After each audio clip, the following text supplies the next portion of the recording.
The bad news is the company PharmaPax in the last 7 or 8 days filed for bankruptcy. Now, PharmaPax has sales over $500 million.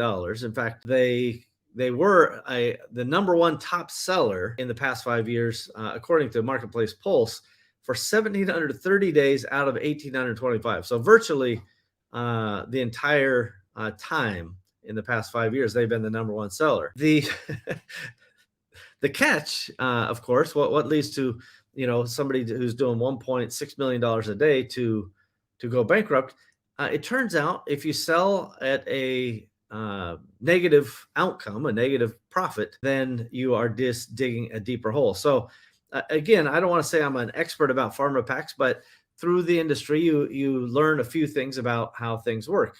PharmaPax, when it released its financials in September 2021, had a 45% gross margin. So that's not bad, right? You could make a 45% gross margin work in some cases, but the challenge is when you're on the bleeding edge and you're trying to push revenue at all costs, their overhead kind of outpaced the gross margin, obviously, right? So at the top line, you have revenue, and then you got the cost of goods sold that serves as your kind of gross margin, the difference between those two. Then you have all your operational costs, and operations is where the rubber hits the road. So in our first example, we talked about the fact that Hero Cosmetics was able to, put together 45 million in EBITDA. That's earnings before interest, tax, depreciation, and amortization, by the way.